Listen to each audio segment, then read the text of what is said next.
Hello all, I am Vidhi and I welcome you all to our YouTube channel. और अभी हमने जो science की न्यू सीरीज स्टार्ट की है, जिसमें साइंस के जितने भी चैप्टर्स है उन सभी के मैं आपको most important questions and previous year questions बता रही हूँ फॉर NMS एग्जाम। उसका है आज लेक्चर नंबर 7, जिसमें हम करने वाले हैं धातु अधातु, that is metal and non metal. इस चैप्टर के जितने भी क्वेश्चंस है उन सभी को discuss. So let's get started. देखो यहाँ पे सबसे पहला क्वेश्चन क्या है, pure dash is a soft metal, मतलब इज सॉफ्ट, ऐसे उन्होंने पूछा है। तो इनमें से कौन सा ऐसा मेटल है जो अगर प्योर फॉर्म में है तो वो सॉफ्ट है, एकदम मोमो है। तो वो क्या है, देखो एल्यूमिनियम नहीं होता है, सिल्वर नहीं, the answer is gold.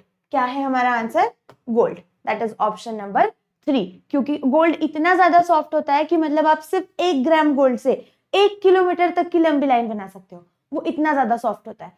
So the answer is option number 1, सोने। फिर dash is an allotrope of carbon, the natural hardest substance. अभी कार्बन का ऐसा कौन सा एलोट्रॉप है जो क्या है, हार्डेस्ट नेचुरल सब्सटेंस है।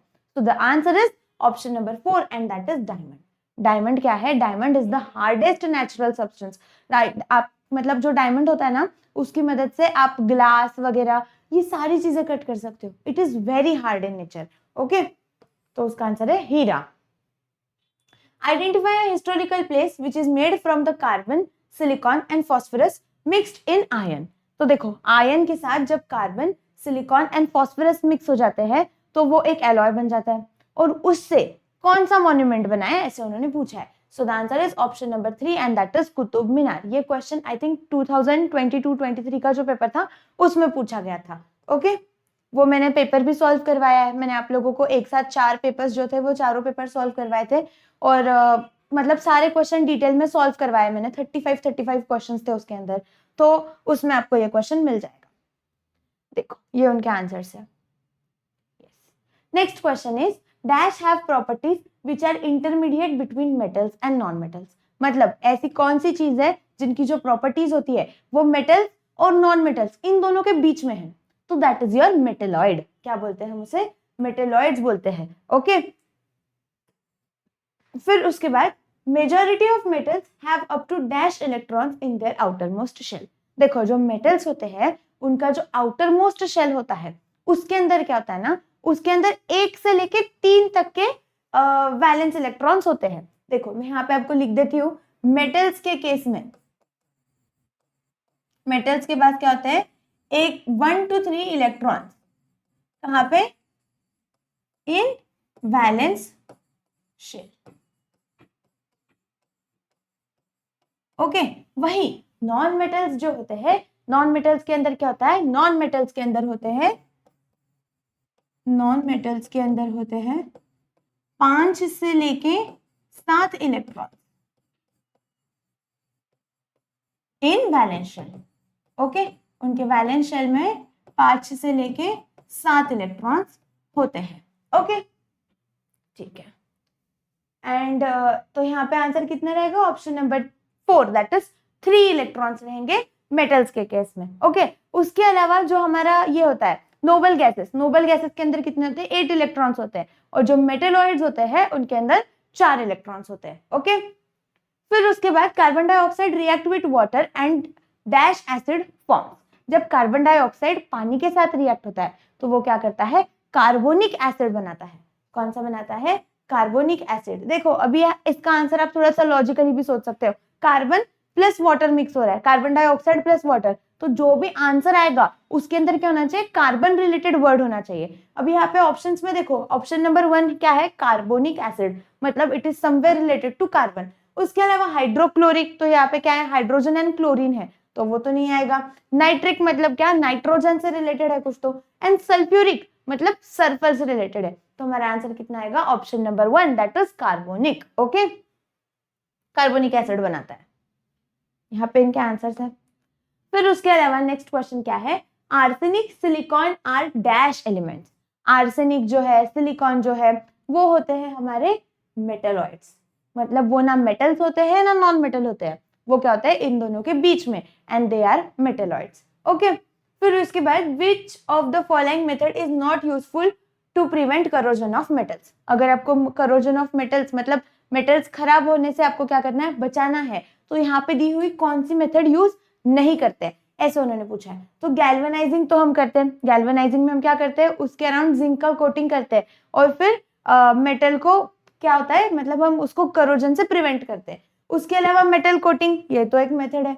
पाउडर कोटिंग मतलब वो पाउडर कोटिंग जो किया जाता है ना, पाउडर मतलब कलर से उसको कोट किया जाता है, so that is the powder coating. So इसका आंसर क्या रहेगा, dipping in water, this is the answer, क्योंकि ये क्या है, this is a method, this is not a method to prevent corrosion, okay, इससे आप करोजन नहीं मतलब प्रिवेंट कर सकते हो। फिर डैश इज अ मेटल, यहाँ पे अलग अलग ऑप्शंस दिए, उन्होंने पूछा है मेटल क्या है इसमें से, तो Mg मतलब क्या है, मैग्नीशियम, और मैग्नीशियम तो एक मेटल होता है, so the answer will be option number 1। लेकिन S फॉर क्या होता है, S फॉर होता है सल्फर, P फॉर होता है फॉस्फोरस, एंड Br मतलब क्या होता है, ब्रोमीन होता है, तो ये तीनों क्या है, नॉन मेटल्स है, ओके। अभी उन्होंने पूछा है dash is acidic in nature, यहाँ पे अलग अलग चीजें दी है और उन्होंने पूछा है इसमें से कि इसमें से एसिडिक कौन सा है। तो एक बात याद रखना है, oxides of metal are basic, यहाँ पे मैं लिख देती हूँ, देखो oxides of metal are basic in nature, जो मेटल्स होते हैं उनके ऑक्साइड्स जो होते हैं वो बेसिक होते हैं। वही ऑक्साइड्स ऑफ नॉन मेटल्स, देखो oxides of non metal are acidic in nature, okay, acidic in nature.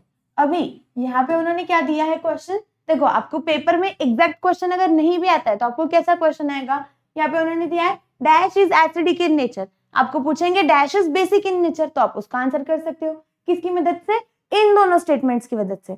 देखो यहाँ पे क्या है, Na2O मतलब क्या है, Na इज सोडियम, सोडियम क्या होता है, मेटल होता है, तो मेटल का ऑक्साइड कैसे होता है, बेसिक इन नेचर, मतलब ये तो कौन सा हो गया हमारा, बेसिक, ओके। फिर ये क्या है, CO2, देखो कार्बन, CO2 मतलब क्या है, कार्बन का डाइऑक्साइड, राइट, और अभी कार्बन क्या होता है, carbon is a non metal, मतलब उसका जो ऑक्साइड होगा that will be acidic in nature, so this is your answer, ये क्या है, this is your answer, okay. लेकिन हम ये जो दो ऑप्शन है इन लोगों को भी डिस्कस कर लेते हैं। तो देखो H2O वाटर, वाटर ना एसिडिक होता है ना बेसिक होता है, वाटर क्या होता है, न्यूट्रल होता है, ओके। एंड Fe2O3, Fe2O3 मतलब क्या है, फेरिक डाइऑक्साइड जो है, मतलब जो फेरस ऑक्साइड है, ये जो है Fe क्या होता है हमारा, it is iron, so iron क्या है, it is a metal, and metal जो होते हैं they also form what, they also form basic oxides, तो ये भी कौन सा रहेगा, बेसिक रहेगा, okay, this will be basic, so the answer is option number 2, ये हमारा आंसर है, that is carbon dioxide, okay. Next question है, following equation in the form of ion, choose the correct option related to A and B। अब यहाँ पे क्या है, एक इक्वेशन दिया है ऑफ आयंस, मतलब क्या है, पॉजिटिव चार्जेस नेगेटिव चार्जेस, उसके फॉर्म में आपको एक यहाँ पे इक्वेशन दिया है और उन्होंने पूछा है कि करेक्ट कौन सा है वो बताओ। देखो अभी एक चीज समझते हैं, जितने यहाँ पे चार्जेस रहेंगे ना उतने ही चार्जेस यहाँ पे रहेंगे, मतलब all the positive charges are equal to all the negative charges. तो यहाँ पे अगर आप ऑप्शंस देखते हो, देखो यहाँ पे क्या है, A is equal to 2 electrons and B is equal to -2, मतलब यहाँ पे क्या है, A और B जो है ये जो चार्जेस है दे आर इक्वल, तो हमारा आंसर क्या होना चाहिए, ऑप्शन नंबर 1। लेकिन हम ऑप्शंस बाकी के जो है वो भी सारे चेक करते हैं। देखो यहाँ पे क्या है, 3 इलेक्ट्रॉन्स, मतलब क्या हो रहा है एग्जैक्टली कि आपको इक्वेशन समझाती हूँ सबसे पहले। तो ये क्या है, P + A, मतलब आप क्या है, P एक चीज है, P एक एलिमेंट है, उसके अंदर आप क्या कर रहे हो, 3 इलेक्ट्रॉन्स को ऐड कर रहे हो। देखो P + 3 इलेक्ट्रॉन्स, तो क्या हो जाएगा, P के ऊपर चार्ज कितना आएगा, P जो रहेगा वो, और उसपे 3 इलेक्ट्रॉन्स ऐड हुए, मतलब उसके ऊपर चार्ज कितना रहना चाहिए, 3-, राइट। लेकिन यहाँ पे कितना हो रहा है, P तो है, दैट इज 3 इलेक्ट्रॉन्स तो ऐड हो रहे हैं, पर चार्ज कितने का जा रहा है, 2 का ही जा रहा है, so this is wrong thing, okay. Same चीज यहाँ पे 3 इलेक्ट्रॉन्स ऐड हो रहे हैं और चार्ज कितना जा रहा है, 4 जा रहा है, प्लस देखो -3, ये जो है यहाँ पे 3 इलेक्ट्रॉन्स ऐड हो रहे हैं और यहाँ पे चार्ज कितना जा रहा है, -4, सो this is also not possible, जितने इलेक्ट्रॉन्स जाते हैं उतना ही चार्ज लगता है। बट वही ये वाला जो ऑप्शन है, देखो यहाँ पे कितना है, 2 इलेक्ट्रॉन्स गए और कितना चार्ज लगा, चार्ज लगा -2, मतलब 2 का ही चार्ज लगा। So your answer will be this. ये वाला अगर आप देखोगे फिर से तो इसके अंदर क्या हो रहा है, 2 इलेक्ट्रॉन्स ऐड हो रहे हैं यहाँ पे, लेकिन चार्ज कितना जा रहा है, -3 का जा रहा है। So this is also wrong option. Okay, option number 1 रहेगा हमारा आंसर। फिर an alloy brass is made up of dash and dash. देखो आपको है ना अलग अलग एलॉयज के बारे में पूछेंगे, तो एलॉयज क्या होता है, सबसे पहले तो जब 2 मेटल क्या होता है, मेटल्स नॉन मेटल्स, कोई भी 2 या 2 से ज्यादा चीज है जब कंबाइन होती है और वो क्या करती है, एक तीसरी चीज को बना देती है, तो they are your alloys. Okay, अभी ये जो एलॉय है ब्रास, ये ब्रास कैसे बनता है, कॉपर और जिंक जब एक दूसरे के साथ मिक्स होते हैं इन सम प्रोपोर्शन, तो वो बनाता है हमारा ब्रास। ओके, इस तरीके से। हाँ ठीक है। Dash are made by mixing the constituent element as per the requirements. देखो ये जो मतलब ऐसी कौन सी चीज है जो कैसे बनती है, 2 या 2 से ज्यादा elements, that is metals non metals जो भी है, अलग अलग चीजों को क्या होता है, कंबाइन करते हैं और फिर उससे एक तीसरी चीज बनाते हैं। तो मैंने अभी बताया उसको क्या बोलते हैं, एलॉयज बोलते हैं। ओके, क्या बोला जाता है उनको, एलॉयज। ओके, हाँ ये इनके ऑप्शंस यहाँ पे। फिर नेक्स्ट है the original surface of statue of liberty in the sea near New York city in America was made up of. देखो ये जो है ना स्टैचू ऑफ लिबर्टी जो है वो किससे बना है, ऐसे उन्होंने पूछा है, तो वो बना है with the help of copper. किससे बना है, कॉपर की मदद से बना है। Dash is an alloy of iron, carbon, chromium and निकल। जब आयरन, कार्बन, क्रोमियम, निकल ऐसे 4 अलग अलग एलिमेंट्स कंबाइन होते हैं तो वो बनाते हैं स्टेनलेस स्टील। देखो स्टेनलेस स्टील की एक प्रॉपर्टी मैं आपको बताती हूँ, जो आयरन होता है ना, आयरन जल्दी से रस्ट हो जाता है, मतलब उसको गंज वगैरह लग जाती है जो हम बोलते हैं वो, लेकिन ये जो स्टेनलेस स्टील है ये ऐसी चीज है जो रस्ट प्रूफ है, इसको रस्ट नहीं लगती। So the answer is option number 3 and that is stainless steel. Okay, जब iron, carbon, chromium and nickel mix हो जाते हैं तो वो इसको बना देते हैं। फिर which chemical process is not resisting corrosion. यहाँ पे फिर से अलग अलग प्रोसेसेस दिए है और उन्होंने पूछा है इनमें से ऐसी कौन सी प्रोसेस है जिसकी मदद से करोजन नहीं होगा, मतलब मेटल खराब नहीं होगा।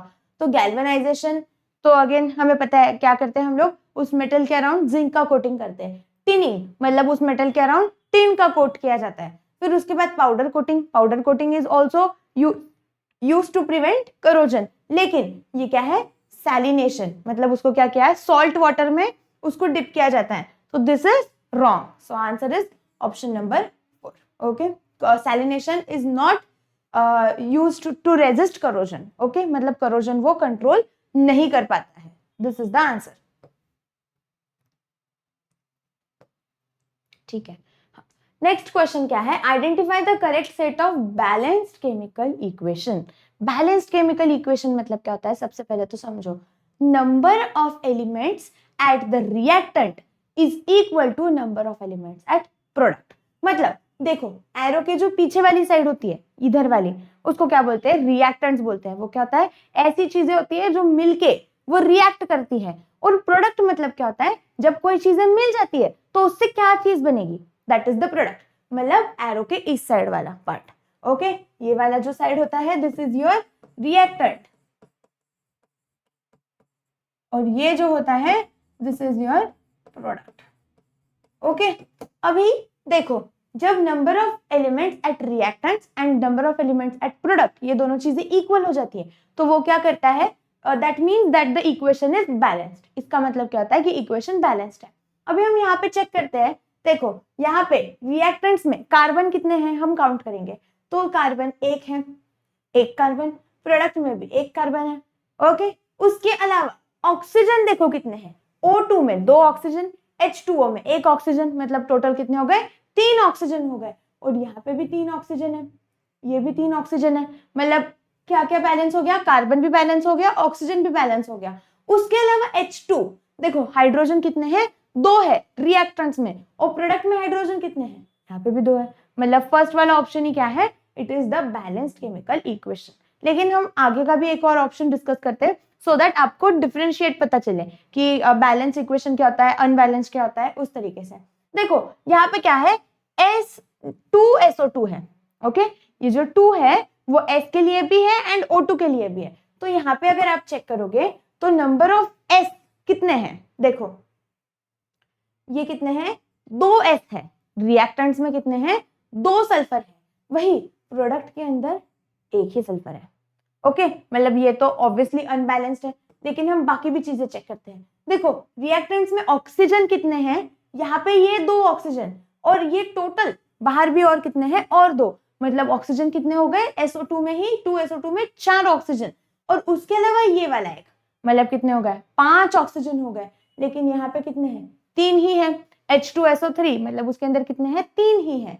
उसके अलावा ये जो H2 है, देखो यहाँ पे ये H2 है और ये वाला H2 है, मतलब H2 तो बैलेंस्ड है।